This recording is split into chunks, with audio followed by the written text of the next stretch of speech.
Ya. Yang saya hormati Ibu Inspektur Utama, Ibu Elin Herlina. Yang saya hormati Ibu Deputi Kepala BPKP Bidang Investigasi, Ibu Agustina Arumsari. Yang saya hormati Bapak Direktur Investigasi 2 BPKP, Bapak Sutrisno. Yang saya hormati Bapak Ibu Kepala Kantor Perwakilan BPKP Provinsi dari 14 perwakilan ya Pak ya, beserta jajarannya.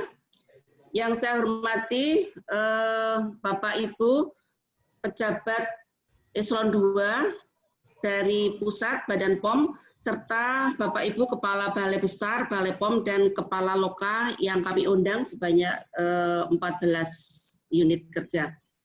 Sebelumnya, Assalamualaikum warahmatullahi wabarakatuh. Selamat pagi dan salam sejahtera bagi kita semua. Salam, Om Swastiastu, Namo Buddhaya, salam kebajikan. Pertama-tama kami mengucapkan terima kasih yang sebesar-besarnya kepada Bapak Ibu sekalian yang mana telah hadir pada acara virtual kali ini, yaitu pada pertemuan workshop FCP secara daring dalam rangka pengawasan atas kegiatan prioritas penguatan sistem kesehatan dan pengawasan obat dan makanan serta upaya Badan POM dalam penanganan COVID-19. Ibu Irtama dan Ibu Agustina serta Bapak Ibu dan para hadirin yang saya hormati, pada kesempatan kali ini kami selaku penyelenggara acara melaporkan terkait dengan pelaksanaan tersebut. Dalam rangka menindaklanjuti surat dari Deputi Kepala BPKP tertanggal 14 September 2020 perihal koordinasi pengawasan atas kegiatan prioritas penguatan sistem kesehatan dan pengawasan obat dan makanan tahun 2020 sampai dengan 2024 serta kaitannya dengan penanganan COVID-19 pada Badan POM, Inspektorat Utama sebagai pendamping untuk mengawal penilaian risiko kecurangan dan risiko strategis lintas sektor atas penyelenggaraan kegiatan prioritas dalam kaitannya penanganan COVID-19 untuk mendukung dan menyambut baik koordinasi pengawasan tersebut. Nah ini Bu, kami betul-betul bersifat responsif ya Bu ya, suratnya tertanggal 14 September. Kita langsung action Bu, tanggal 22 September. Ya. Adapun tujuan pelaksanaan workshop ini untuk meningkatkan kualitas penerapan SPIP dan kapabilitas APIP Badan POM dalam program pencegahan korupsi atau Fraud Control Plan atau FCP melalui penerapan manajemen risiko, khususnya manajemen risiko kecurangan.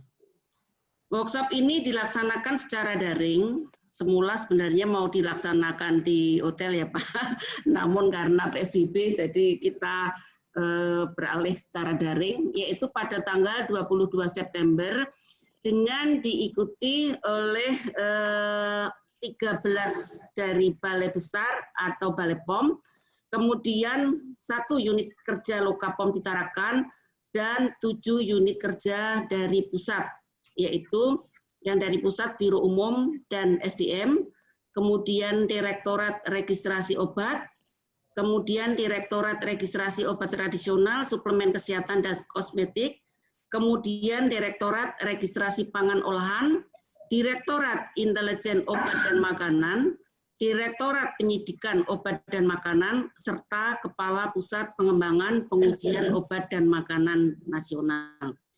Sedangkan 13 unit kerja Balai Besar atau Balai POM adalah dari Balai Besar POM di DKI Jakarta, Balai Besar POM di Medan, Balai Besar POM di Padang, Balai Besar POM di Bandar Lampung, Balai Besar POM di Serang, Balai Besar POM di Semarang, Balai Besar POM di Banjarmasin, Balai Besar POM di Pontianak, Balai Besar POM di Palangkaraya, Balai Besar POM di Samarinda, Balai Besar POM di Manado, Balai POM di Kupang, dan Balai POM di Ambon, serta 1 unit kerja Loka POM di Tarakan. Namun sebenarnya kemarin ada usulan dari Balai Besar POM di Bandung, namun karena sesuatu, jadi ini dibatalkan, namun dari Balai Besar POM di Bandung tetap berkomitmen untuk ikut hadir dan bergabung pada acara virtual ini. Selanjutnya kami juga mengundang dari kantor perwakilan BPKP yang mana nanti akan melaksanakan tugas bersama-sama di daerah masing-masing, jadi antara BPKP provinsi dan Balai Besar, Balai POM terkait. Ini tentu saja menyesuaikan dengan balai-balai yang sudah kami sebutkan. Untuk itu kami mengucapkan terima kasih yang sebesar-besarnya kepada Bapak Ibu sekalian yang mana telah hadir dalam rangka untuk memenuhi undangan kami. Ini ternyata cukup besar, yang hadir ini sebanyak 156 orang. Selanjutnya kami mohonkan perkenan kepada Ibu Irtama untuk memberikan sambutan sekaligus arahan kepada kami, dan kami tentu saja atas nama panitia mohon maaf yang sebesar-besarnya apabila ada kekurangannya dalam pelaksanaan ini. Selanjutnya kepada Ibu Inspektur Utama, Ibu Elin Herlina, kami persilahkan. Terima kasih Bu Zul, Ibu Inspektur 2. Bismillahirrahmanirrahim. Assalamualaikum warahmatullahi wabarakatuh. Waalaikumsalam warahmatullahi wabarakatuh. Selamat pagi, salam sejahtera untuk kita semuanya. Om Swastiastu, Namo Buddhaya, salam kebajikan, salam sehat untuk kita semua. Yang terhormat Ibu Deputi Kepala BPKP Bidang Investigasi, Ibu Agustina Arumsari. Terima kasih Bu atas kehadirannya, undangan kami. Yang saya hormati Bapak Direktur Investigasi 2 BPKP, Bapak Sutrisno. Kemudian ada juga para perwakilan atau Kepala Kantor Kepala Kantor Perwakilan BPKP yang hadir pada kesempatan ini. Kemudian Ibu Inspektur 2, Bu Sulaima, Bapak Ibu Eselon 2, baik dari pusat maupun Kepala Balai Besar POM, kemudian Kepala Balai POM yang juga hadir pada kesempatan ini,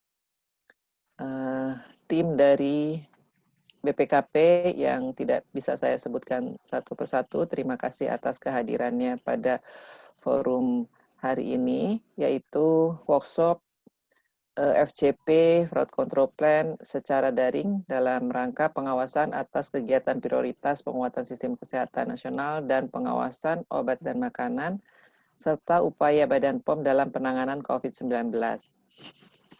Alhamdulillah pada pagi ini terlaksana juga ya Bu Zul. Bu Zul sempat berdiskusi dengan saya, Ibu gimana untuk merespons surat dari BPKP. Jadi sebagai tahapan awal mungkin kita bertemu dulu untuk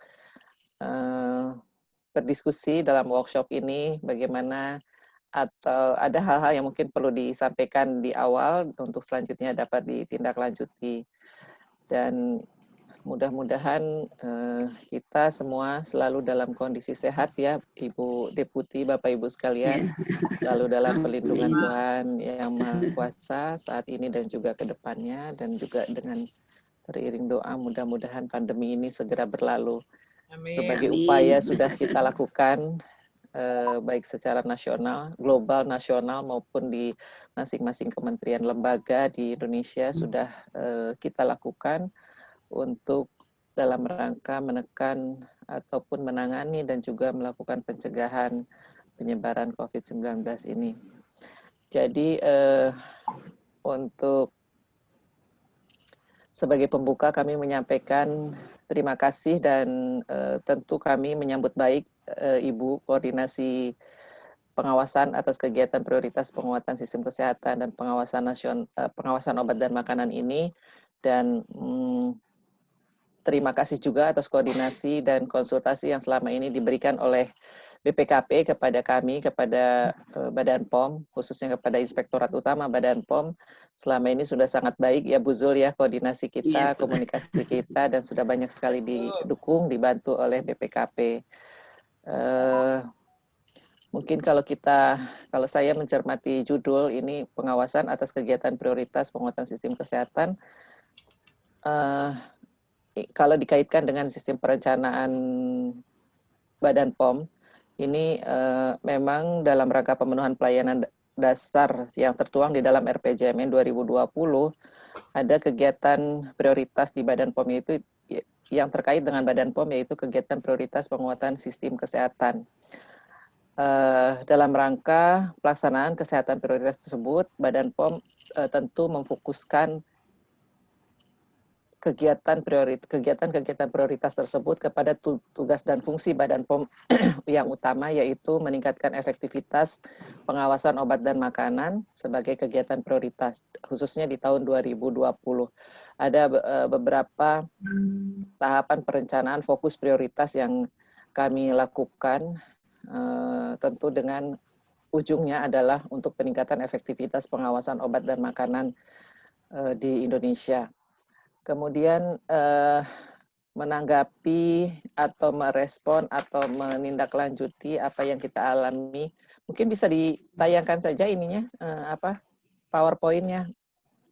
Siapa nih ini adminnya? Ya.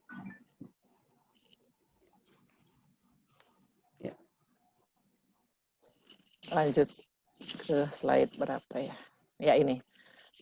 Jadi dengan adanya keputusan Presiden pada sekitar bulan Maret ya, tentang pembentukan gugus tugas percepatan penanganan COVID-19 sebagai upaya pencegahan dan penanggulangan pandemi COVID-19, di mana Badan POM di dalamnya sebagai salah satu anggota tim pengarah dan juga tim pelaksana gugus tugas percepatan penanganan COVID-19, khususnya di bidang logistik. Kalau pada SK yang lama, kita sebagai salah satu anggota di bidang logistik.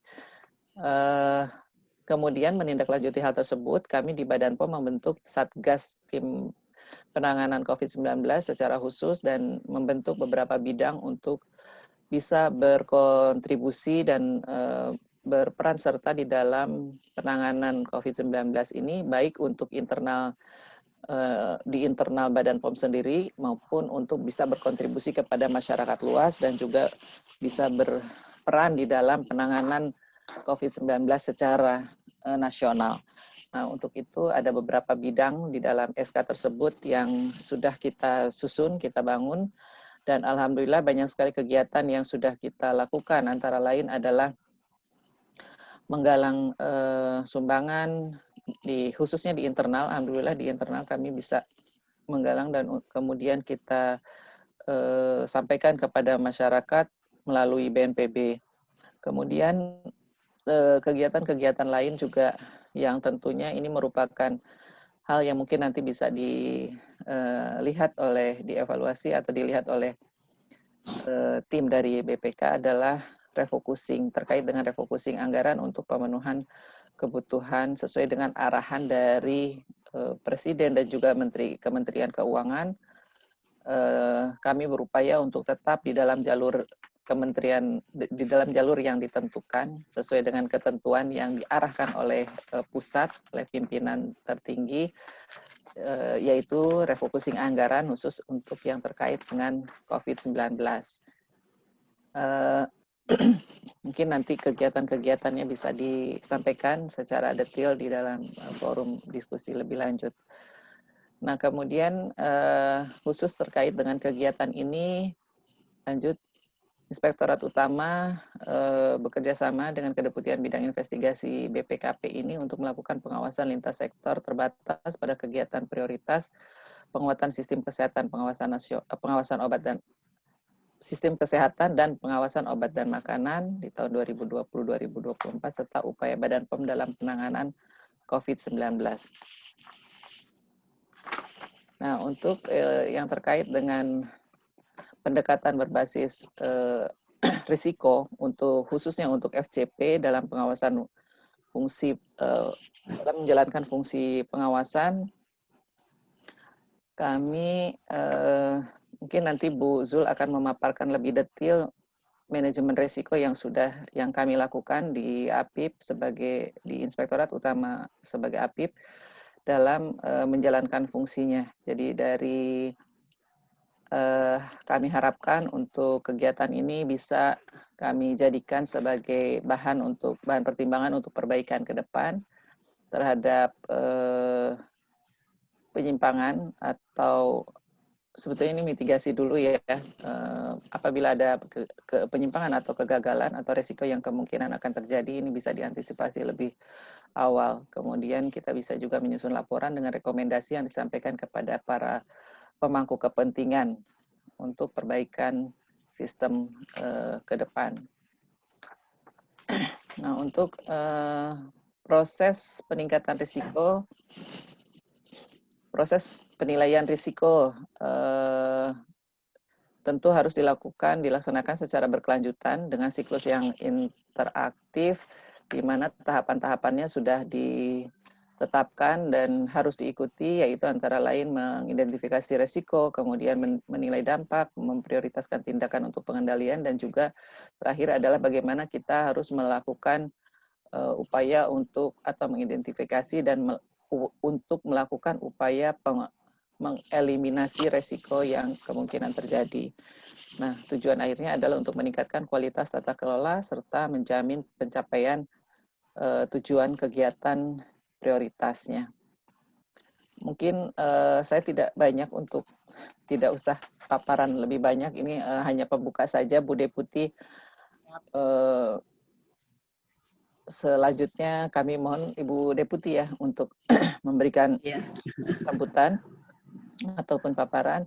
Kami persilahkan sehingga kami bisa mendapatkan gambaran terkait kegiatan ini lebih dalam lagi dan kami bisa siapkan lebih baik lagi. Demikian Bu Deputi, terima kasih atas perhatiannya Bapak Ibu. Assalamualaikum warahmatullahi wabarakatuh. Waalaikumsalam warahmatullahi wabarakatuh. Terima kasih Ibu Irtama yang telah memberikan sambutan beserta arahan kepada kami. Selanjutnya kepada Ibu Deputi Kepala BPKP Bidang Investigasi, yaitu Ibu Agustina Arumsari. Kami mohonkan sambutan serta arahannya. Waktu dipersilahkan Ibu. Baik, terima kasih Ibu Inspektur. Yang terhormat Ibu Inspektur Utama, Ibu Elin Herlina. Yang saya hormati Ibu Inspektur 2, Bu Sulaimah dan jajaran, Ibu Bapak Kepala Balai Besar, Kepala Balai dan Loka Badan POM, beserta jajaran, Bapak Kepala Perwakilan BPKP atau yang mewakili ya, ada Bapak Korwas juga di sini, juga Pak Sutrisno. Assalamualaikum warahmatullahi wabarakatuh. Selamat pagi, salam sejahtera untuk kita semua. Om Swastiastu, Namo Buddhaya, salam kebajikan. Terima kasih Ibu Inspektur, terima kasih Ibu Elin, Ibu Inspektur Utama atas sambutan yang demikian baik, kerjasama yang demikian baik. Kita semua BPKP maupun BP POM selama ini, terutama dengan kami di Kedeputian Investigasi, kami sangat mengapresiasi bagaimana ibu-ibu semua dan jajaran sangat sangat ingin untuk melakukan upaya-upaya pencegahan korupsi. Jadi memang mungkin sebelum saya menayangkan slide, kami ini unik Ibu dan Bapak karena Deputi, walaupun namanya Deputi Bidang Investigasi, kalau dari namanya seolah-olah kita tugasnya hanya investigasi saja begitu. Namun dengan Perpres 192 tahun 2014 pada saat Pak Jokowi menjabat, beliau mengubah Perpres BPKP dan Kedeputian Investigasi secara khusus tugasnya bukan hanya yang sifatnya represif, tapi juga yang pencegahan maupun yang sifatnya hambatan kelancaran pembangunan. Jadi memang walaupun namanya investigasi, tapi tugas kami bukan hanya represif, Bu, tapi juga pencegahan dan yang lainnya. Dan tentu saja kami sendiri sangat senang Ibu dan Bapak kalau dalam tugas-tugas ini kami lebih banyak melakukan tugas pencegahan. Itu kami sendiri secara pribadi maupun organisasi sangat senang sebenarnya. Daripada kalau sudah ada masalah, Ibu dan Bapak, itu masalahnya tidak bisa selesai 1-2 tahun, Ibu dan Bapak, tapi sangat memakan waktu dan memakan biaya yang sangat besar, dan itu kami sendiri merasa sedih kalau memang sudah ada kejadian. Jadi tentu saja kami sangat mengapresiasi Ibu Elin dan jajaran demikian responsif dan sangat ingin melakukan upaya-upaya pencegahan. Nah, ini contoh saja mungkin sekedar supaya Ibu dan Bapak memiliki gambaran. Kami tahun 2018 mengaudit investigatif yang kasus Jiwasraya itu, Ibu, dan Ibu dan Bapak mungkin sudah membaca beritanya di media, dampaknya demikian luar biasa, itulah akibat dari tindak pidana korupsi.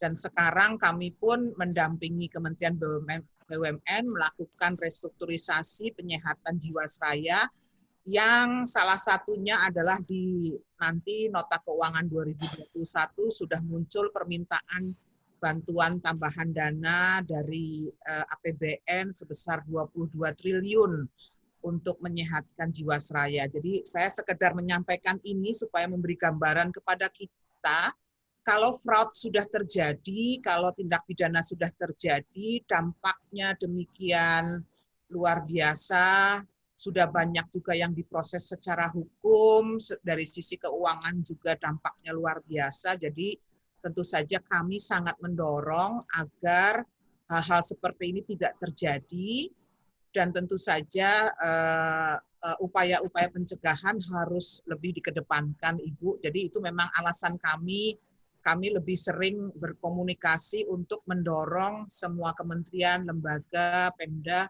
melakukan upaya pencegahan ketimbang nanti sudah terlanjur ada masalah yang penyelesaiannya tidak bisa 1-2 tahun dan uangnya pun tidak sedikit. Jadi kami sekali lagi mengapresiasi ini, Ibu Erlin. Kami siap untuk anytime Ibu dan Bapak perlu konsultasi dan sebagainya, mencegah sebelum terjadi masalah. Masuk juga nanti bukan hanya FGD, mungkin kalau ada hal-hal yang lain, misalnya berkaitan dengan permasalahan aset, sengketa aset, dan sebagainya, kami welcome untuk di anytime tuh Pak Sutrisno dan jajarannya, kebetulan PIC-nya kesehatan di bawah Pak Sutrisno, kami siap untuk mendampingi Bu Elin beserta semua jajarannya. Mungkin ini pembukaannya, sedikit slide mungkin ya dari saya mengantar apa itu FCB dan Bapak. Silakan. Okay.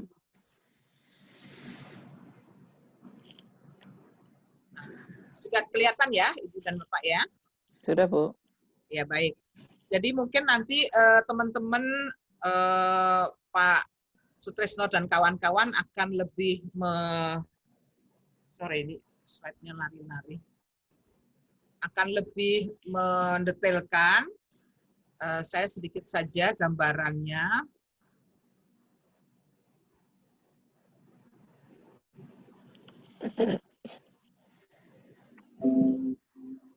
Nah, ini mengenai peran kita, Ibu, Bu Elin ya, dan jajaran, sama juga dengan saya, kami di BPKP sama-sama aparat pengawasan internal pemerintah.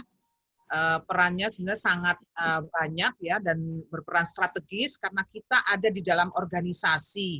Mungkin tidak seperti BPK yang datang hanya 1 tahun sekali gitu ya. Kita ada di dalam manajemen, kita ada di dalam pemerintahan, setiap saat kita bisa ngecek, setiap saat kita bisa berperan aktif ini, sehingga kita memiliki peran yang sangat strategis. Dan Ibu dan Bapak ini mungkin saya sepintas saja karena ini sudah tahu semua ya, bahwa kasus korupsi di Indonesia ini masih tetap banyak, Ibu dan Bapak ya. Jadi ini mungkin data di atas Ibu dan Bapak sudah tahu mengenai data indeks persepsi korupsi. Kemudian kita masih di peringkat yang cukup memprihatinkan, masih ada OTT KPK, masih ada OTT Saber Pungli, kemudian dari sisi indeks perilaku anti korupsi yang dikeluarkan BPS juga kita masih di skala yang perlu untuk menjadi perhatian ya. Kemudian ini kira-kira adalah dari sisi indikator yang dibangun oleh berbagai instansi, dan kemudian adanya ethical gap yang kalau kita lihat dari indeks persepsi korupsi ya, jadi indeks persepsi korupsi memang turun menjadi 3,68 dalam 2 tahun terakhir ini, namun dimensi pengalamannya meningkat.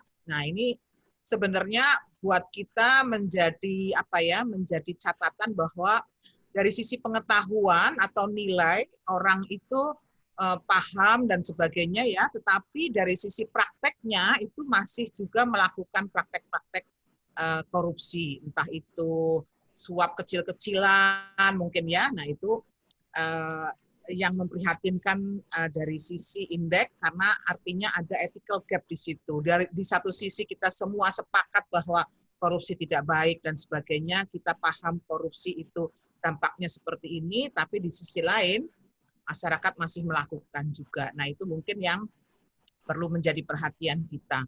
Kemudian di sebelah kanan adalah sektor-sektor ya, ada hakim, gubernur, bupati dan sebagainya yang masih terlibat dalam permasalahan-permasalahan korupsi. Nah itu kalau kita lihat di bawah ada korupsi yang bersifat elitis, endemis dan sistemik. Nah ini semua yang harus kita jawab mengapa itu terjadi, dan tentu saja ini arahan mengingatkan kembali Ibu, Bapak, pada saat Rakorwas internal tanggal 15 Juni yang lalu, Bapak Presiden memang sudah menyampaikan bagaimana peran kita sangat strategis, apalagi dalam penanganan COVID dan pemulihan ekonomi nasional ini. Yang pertama semua harus cepat, tepat, akuntabel ya, padahal di mana-mana kalau rumusnya cepat kadang-kadang ada juga yang kelupaan, ketinggalan gitu ya. Nah, tapi tidak ada pilihan lain dalam rangka menangani COVID, harus cepat, tapi juga diharapkan tepat dan akuntabel. Dan nilai yang dialokasikan untuk percepatan penanganan COVID, pemulihan ekonomi nasional ini sangat besar nilainya ya. Di situ masih tulisannya 677, terakhir itu sudah sekitar 690-an ya. Karena itu tata kelolanya harus baik, sasarannya harus tepat, prosedurnya harus sederhana, tidak berbelit-belit, output dan outcome-nya maksimal. Nah, ini yang penting yang sekarang kita lakukan adalah yang ketiga, aspek pencegahan harus dikedepankan. Nah, membangun early warning system. Nah, ini yang kita harapkan adanya workshop ini, kita melakukan nanti penilaian risiko supaya kita memahami bahwa ada risiko-risiko yang belum tentu terjadi, tapi bisa terjadi, dan diharapkan dari situ kita membangun early warning. Jadi maksudnya seperti itu, Ibu dan Bapak, jangan menunggu sampai satu risiko sudah menjadi masalah, karena kalau tadi sudah menjadi masalah, penanganannya seperti yang tadi saya gambarkan dalam penanganan kasus Jiwasraya. Kemudian nah ini juga, tapi di sisi lain pemerintah tidak main-main soal akuntabilitas. Kalau ada niat untuk korupsi silakan digigit dengan keras, tapi jangan menggigit yang tidak salah dan sebagainya ya. Oleh karena itu memang BPKP, Inspektorat, LKPP harus bersinergi, termasuk juga dengan BPK ya. Ini sekarang BPK sudah masuk, kita juga bersinergi. Nanti akan ada pertemuan dengan BPK juga. Dan ini adalah instruksi Presiden yang sudah disampaikan. BPKP sudah menindaklanjuti dengan beberapa SE, juga dengan LKPP. Nah, Ibu dan Bapak, diharapkan kalau kita pencegahannya semakin masif, maka harapannya penindakannya akan semakin turun, Ibu dan Bapak. Itu harapan kita semua. Dan kalau kita lihat, memang ini adalah penyebab korupsinya ya. Ada Ghosn Theory, ada tulisan Robert Klitschko, ada fraud triangle, ada kajian kami. Sorry, ini Pak Kris, ini slide-nya lari-lari sendiri nih. Tanpa saya klik, dia sudah jalan-jalan ini. Saya nggak tahu kenapa ini. Ya, harus balik-balik ya. Nah, Ibu dan Bapak, ini mungkin, sorry, ini. Nah, jadi nanti mungkin perlu, ini teori saja Ibu dan Bapak, tapi intinya adalah penyebab korupsi itu karena ada kesempatan ya, karena adanya sistem, adanya unsur manusia di situ dan adanya budaya. Nah, itu yang ingin kita nanti dalam proses menilai resiko, kita akan lihat satu persatu sehingga nanti mitigasi resikonya bisa kita perbaiki. Dan ini adalah peran strategisnya yang diharapkan Ibu dan Bapak ya, mulai beberapa undang-undang yang mendasari, ini yang represif untuk Undang-Undang 20 2014 dan sebagainya. Nah, ini yang kita harapkan,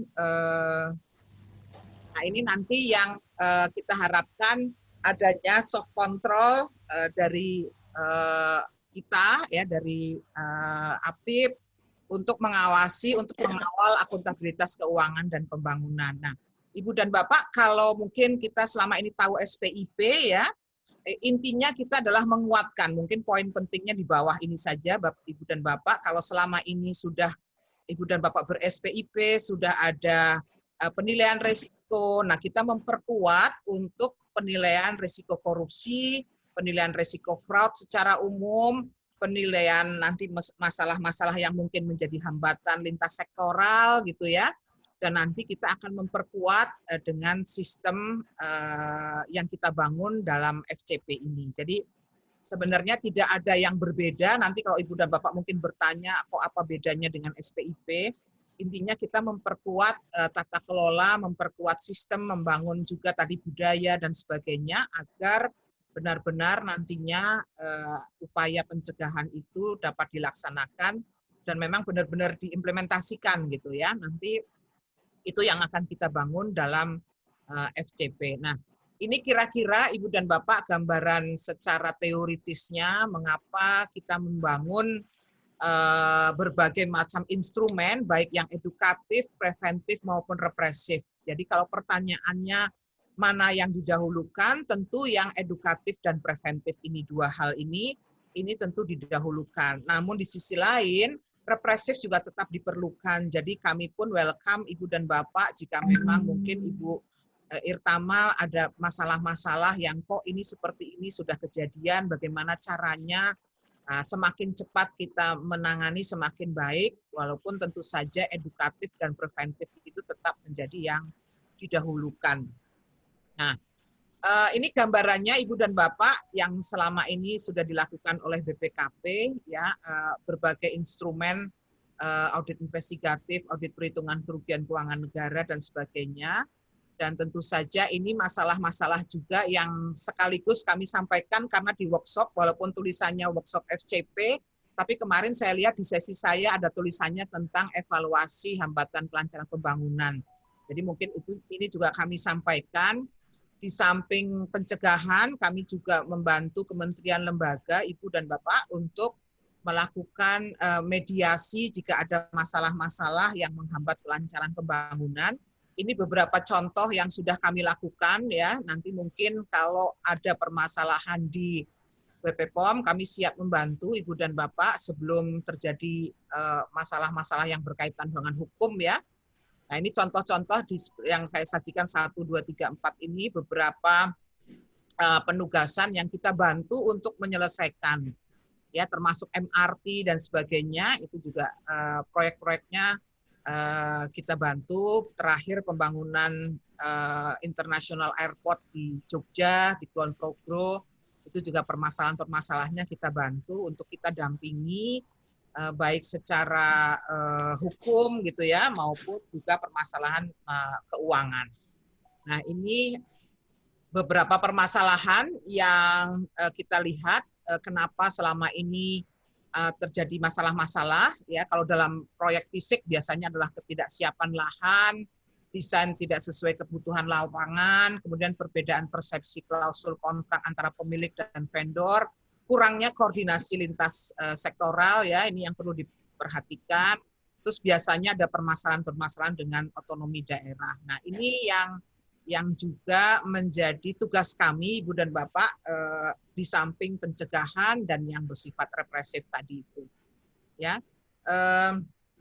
Nah, Ibu dan Bapak, maka kami di Kedeputian Investigasi, tugas kami adalah untuk penguatan akuntabilitas, tadi sudah kami jelaskan, menguatkan SPIP, meningkatkan kapabilitas APIP, ya. Kemudian maka dilakukan upaya preventif yang sekarang kita lakukan, fraud control plan. Nanti kita harapkan juga di dalamnya membangun budaya organisasi. Nah, ini slide-nya bolak-balik sendiri nih Pak Kris. Iya ya Bu ya. Iya, ini saya akhirnya jadi saya klaklik, saya balik lagi. Atau di luar bukan ini Bu apa? Nggak apa-apa Pak, nggak apa-apa sudah. Nggak apa-apa. Ini bukan pertemuan yang pertama ya Ibu, jadi Ya, mohon betul. maaf ini slide-nya agak berantakan, nggak apa-apa, tapi nanti anytime mungkin apapun masalah-masalah yang ada kita bisa diskusi lebih lanjut. Yang penting ini hanya pembuka jalan bagi kita untuk berkomunikasi, Bu Elin, bersilaturahmi, apapun nanti yang dibutuhkan, kami siap untuk mengawal, mendampingi Bu Elin dan jajaran, Bu Sulaimah ya. Juga mungkin yang di daerah ada balai POM di daerah, juga nanti kita akan koordinasi lebih lanjut. Mungkin demikian dulu Ibu dan Bapak dari saya sebagai pembuka, sebagai perkenalan. Mudah-mudahan nanti bisa bersilaturahmi, saya main ke BP POM ya Bu Elin. Ditunggu Ibu, ditunggu sekali. Situasinya belum memungkinkan semuanya masih seperti ini. Jadi kemarin dengan PPATK, dengan mana-mana juga kami masih melakukan dengan daring saja. Nggak apa-apa karena memang kondisinya seperti ini. Mudah-mudahan suatu saat nanti saya bisa main ke sana, bersilaturahmi lebih lanjut. Terima kasih sekali lagi Bu Elin atas sambutan Ibu, atas kami mengapresiasi sekali lah BP POM itu sangat responsif dan mudah-mudahan upaya kita semuanya ini menjadi ada manfaatnya juga bagi negara dan bangsa kita. Demikian saya akhiri. Wassalamualaikum warahmatullahi wabarakatuh. Om Santi. Terima kasih. Saya kembalikan ke Bu Rima. Terima kasih Bu Deputi. Mungkin saya respon dulu ya Bu Zulaimah. Saya tambahin keterangan yang tadi. Kami menyampaikan terima kasih Bu Deputi. Di beberapa kasus di daerah kami sudah dibantu oleh BPKP, baik BPKP pusat ya Bu Zul ya. Kita koordinasi dengan konsultasi dengan BPKP dan juga BPKP di wilayah tertentu di mana perwakilan di mana khususnya di tahun 2019 ya kita ada beberapa pembangunan yang memerlukan konsultasi kepada BPKP karena ada ketidaklancaran atau ada masalah dengan penyedianya. Namun kami sudah dibantu oleh Bapak Ibu dari perwakilan setempat, BPKP perwakilan setempat. Terima kasih banyak Bu atas dukungannya. Ya, kami juga terima kasih Ibu. Ibu sudah mengingatkan kembali ke kami tadi di paparan Ibu terkait dengan masalah fraud ini memang harus kita cegah dari awal. Jangan sampai ada potensi, ada risiko di dalamnya yang kita tadi kita lihat indeks-indeksnya meningkat. Ini mudah-mudahan amit-amit ya Bu, jangan sampai di Badan POM seperti itu. Saya percaya teman-teman di Badan POM ini berupaya untuk sekuat tenaga, setulus hati dan tidak ada niat untuk melakukan pelanggaran di bidang korupsi tersebut atau fraud tersebut. Jadi namun apabila ada hal-hal yang demikian, kami sudah tekankan kepada mereka, kita akan bertindak tegas dan tidak pandang bulu. Artinya apabila memang ada niat, ada kesengajaan untuk melakukan hal-hal tersebut, maka kami dari inspektorat, kemudian dari kesektamaan, dari dukungan manajemen juga akan melakukan tindakan yang tegas dalam hal tersebut. Mungkin Ibu itu sekali lagi terima kasih Ibu Deputi atas paparannya. Saya kembalikan ke Bu Zul. Terima kasih Bu. Baik, terima kasih Bu Irfama, Ibu Deputi atas sambutan dan arahannya. Mungkin perlu kami informasikan Ibu bahwa untuk di Badan POM ini terkait dengan penerapan SPIP, kami sudah mendapatkan level 3 penuh Ibu. Jadi dari tahun 2017 lah untuk saat ini kita sudah menuju ke level 4. Kemudian terkait kapabilitas APIP juga di tahun 2019 kami juga sudah mendapatkan level 3 penuh. Nah, ini mungkin juga sama ya Bu. Jadi kami juga akan menuju ke level 4. Nah, terkait dengan penerapan SPIP, kami juga sudah menerapkan pula manajemen risiko Ibu, yang mana untuk penerapan SPIP dan manajemen risiko ini sudah kami integrasikan dengan sistem manajemen mutu, yaitu ISO 9001-2015, yang mana setiap tahun ini kami dilakukan audit, baik secara internal maupun audit dari eksternal, untuk mempertahankan sertifikat ISO 9001-2015. Dan sudah diberlakukan di semua unit kerja, Bu. Betul, diberlakukan untuk semua unit kerja, Bu. Jadi baik dari tingkat pusat maupun tingkat balai besar, balai POM, bahkan sampai dengan tingkat loka, yang mana loka ini kan masih beberapa ya Bu ya, sudah 22 yang bisa bersertifikat ISO 9001-2015. Nah, mudah-mudahan Ibu dengan adanya kerjasama terkait dengan fraud control plan yang akan kita bangun ke depan, yang mana kita akan dijadikan pilot project-nya ya Bu ya. Nah, ini mudah-mudahan akan menambah dalam rangka membangun budaya organisasi dalam rangka upaya pencegahan terhadap korupsi. Baik, Ibu Deputi dan Ibu Irtama, terima kasih atas sambutan dan arahannya. Mungkin sebelumnya kita sesi foto dulu ya Bu ya. Ya, silakan panitia Mas Nando untuk